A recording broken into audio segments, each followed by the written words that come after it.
I'm from Hazel Park, Michigan, and it's kind of Hazel Park is like, I've gotten like so many experiences there. I've had like my best friend came from there. A couple of my best friends that have come from Hazel Park. I get so many experiences, and I love that place a lot.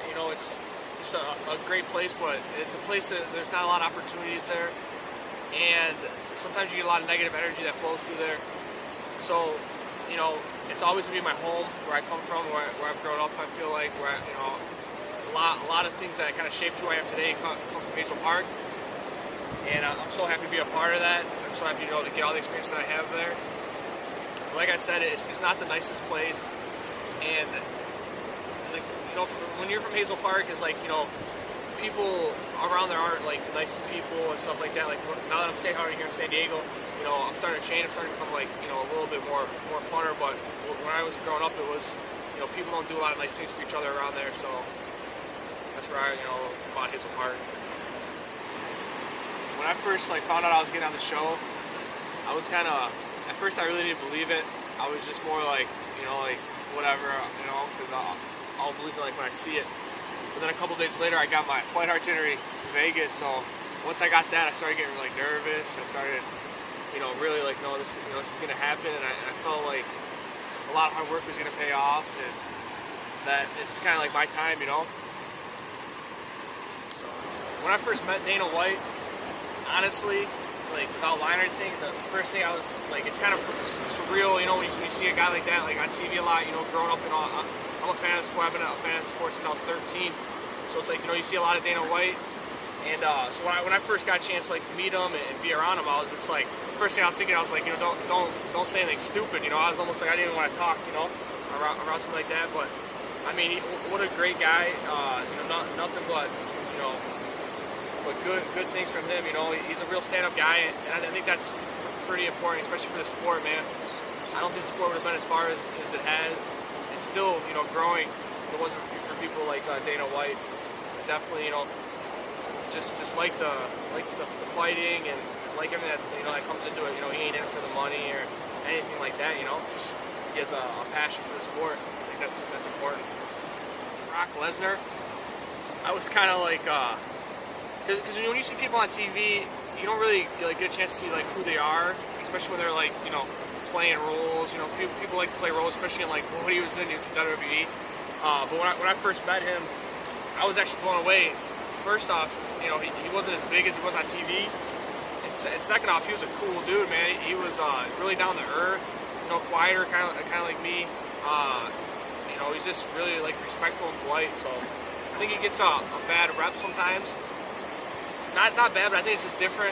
Just obviously you come from the WWE, and they have to play roles, stuff like that. But I think as a person, who he truly is, I think he's a really cool dude, and I felt like it was a pleasure getting a chance to meet him, and the time that I did get to spend around him, it was definitely good, good positive energy.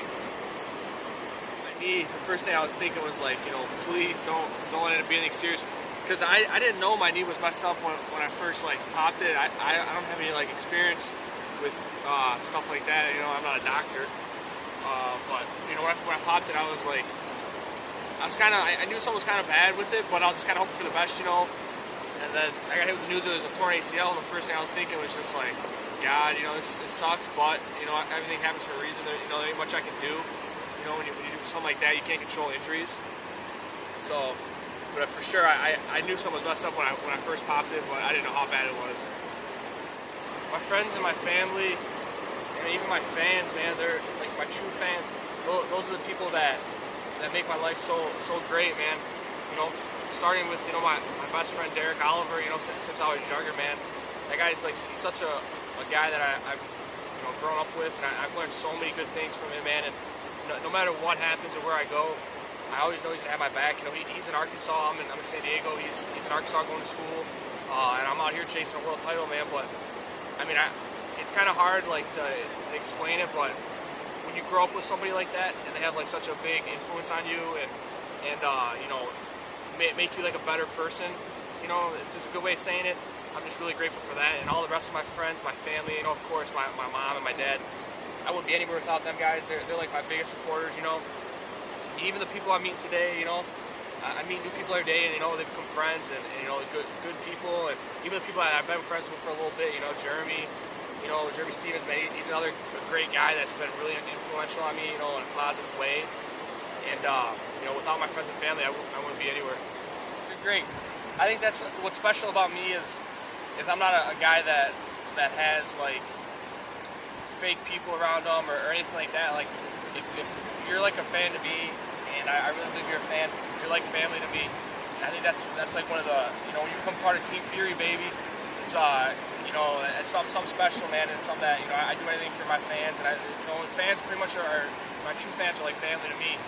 And so when you become part of Team Fury, I think that's what separates me from a lot of other people, man. Is this is like who I am, and this is what I do. This is my life. This ain't something that I'm like pretending. It's just it is what it is. So it's just me. So when you support me and stuff like that, you become like family, and I do anything for my family. So appreciate it, man. Thank you to all my true fans, baby. Team Fury. I stay positive. It's like you don't have your life is your life, and I try to live every day as if it's if it were my last. And I really feel like I'm blessed, like going through life, you meet so many people, so many experiences, and I mean, as I've gotten older, man, I just kind of, I don't really, judge anybody. I just, learn to accept people for who they are, who's to say who's right, who's wrong, like, I don't really care what people say. It's, my God is my judge, and that's how I believe. So, I mean, I just try and keep a positive attitude. I seen Hazel Gracie one time.